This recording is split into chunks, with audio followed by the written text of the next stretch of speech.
70,000 फरिश्तों उसके लिए दुआ करते हैं। तो मैं तो इसलिए आया था, तो मेरा ताल्लुक भी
ਇਹਦਾ ਜਵਾਬ ਕਿਸੇ ਹੋਰ ਨੂੰ ਦਿਓ, ਦੇਣ ਦਿਓ, ਕੁੱਟਦੇ ਬਹੁਤ ਨੇ, ਬੜਾ ਮਾਰਦੇ ਨੇ ਅੱਲਾ ਦੀ ਕਸਮ। ਮੈਂ ਆਪਣੇ ਹਿੱਸੇ ਦੀ ਖਾ ਬੈਠਾ, ਮੇਰਾ ਭਰਾ ਬੜਾ ਸੋਹਣਾ ਹੈ, ਵਾਲ ਇੰਨੇ ਸੋਹਣੇ ਨੇ, ਮੇਰੀ ਮਾਸੀ ਵੀ ਘਰ ਖੁਸ਼ ਹੋਏਗੀ कि शामी वापस आएगा नौकरी करके। ना मेरे को ਇਹੋ ਜਿਹੇ सवाल पूछो, या वो किसी को गोली मार देता और या वो अपने आप को गोली मार देता।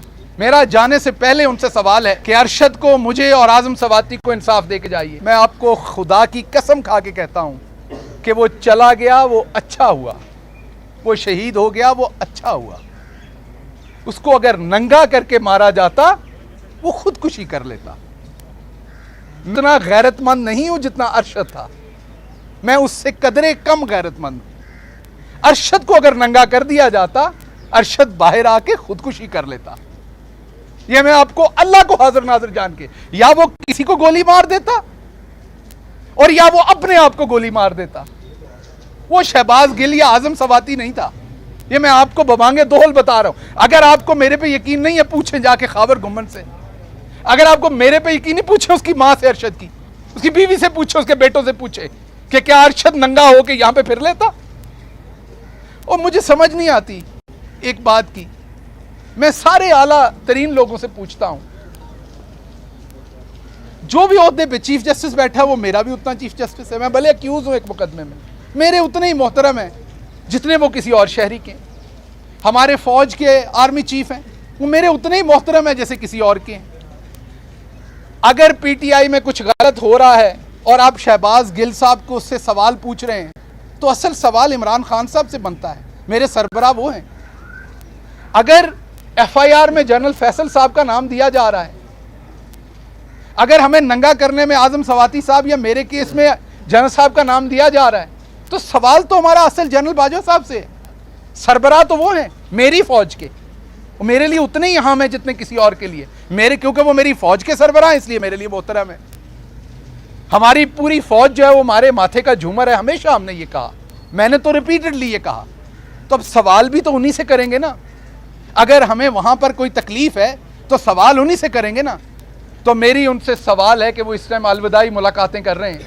मेरा जाने से पहले उनसे सवाल है कि अरशद को, मुझे और आजम सवाती को इंसाफ दे के जाइए। आप हमारे बड़े भी हैं, आप आर्मी चीफ भी हैं, आप हमारे बड़े भाइयों की तरह भी हैं, आप इस मुल्क के मेरे शहरी होने के नाते मेरा आप पे हक भी है। लेकिन ये जो अरशद के बारे में क्या सराहियां की जाती हैं ना कि वो ना जाता तो ये होता।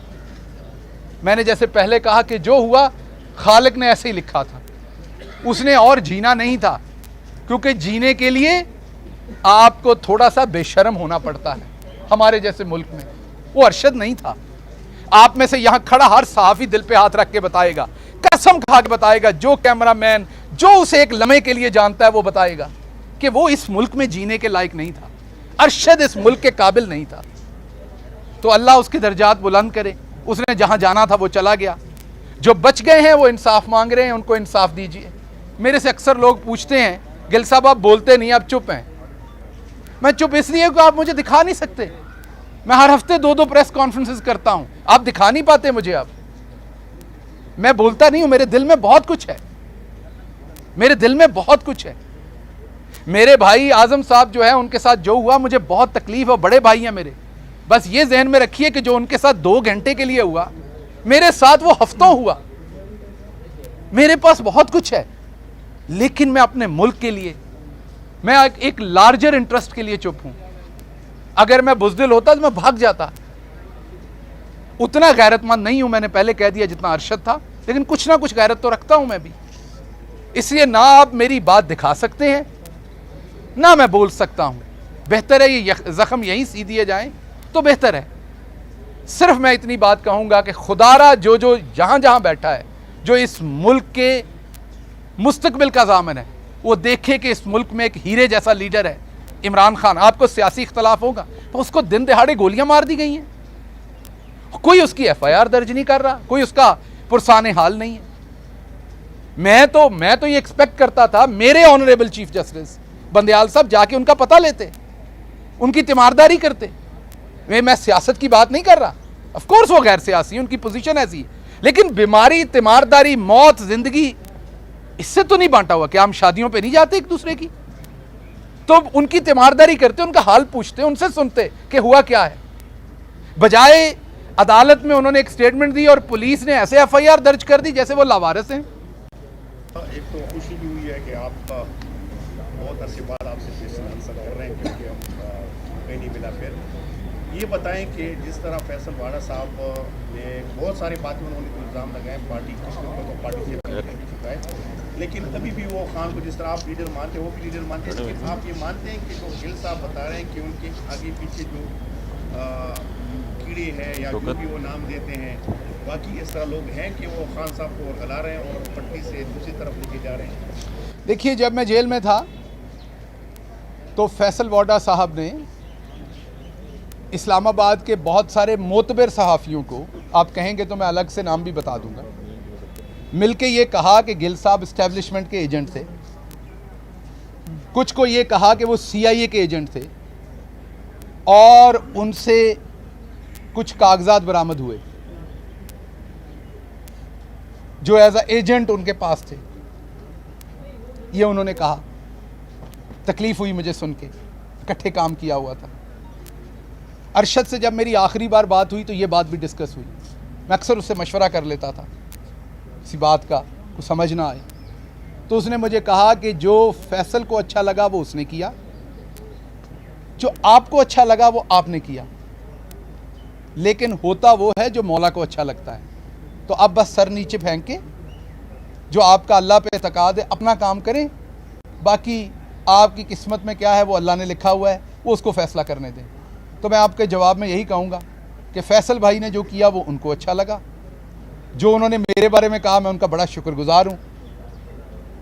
और जब वो प्रेस कॉन्फ्रेंस कर रहे थे PTI और इमरान खान के ख़िलाफ़ चंद ही दिनों में, तो उनमें से एक सहाफ़ी का मुझे फ़ोन आया, मैंने उठाया, उसने कहा गिल साहब अल्लाह अल हक है, TV चला कर देखिए, और साथ उसने अल्लाह हाफिज़ का और फ़ोन बंद कर दिया।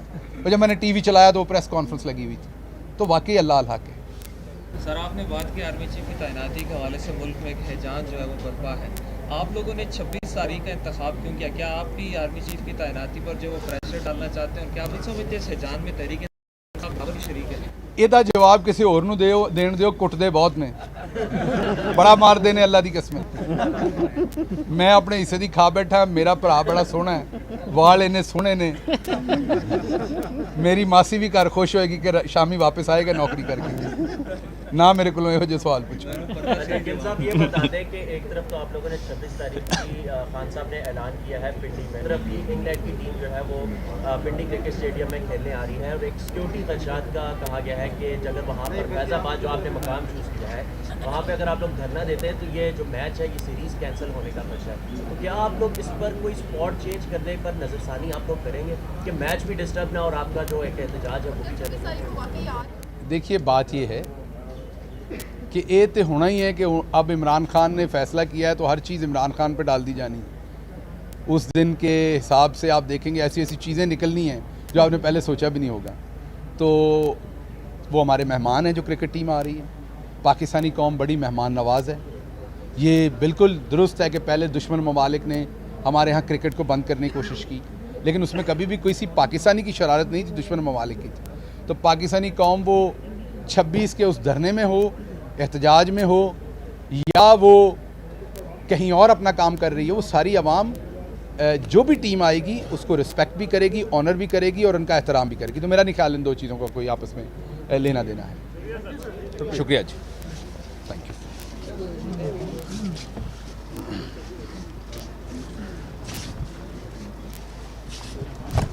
बिस्मिल्लाह। आबिद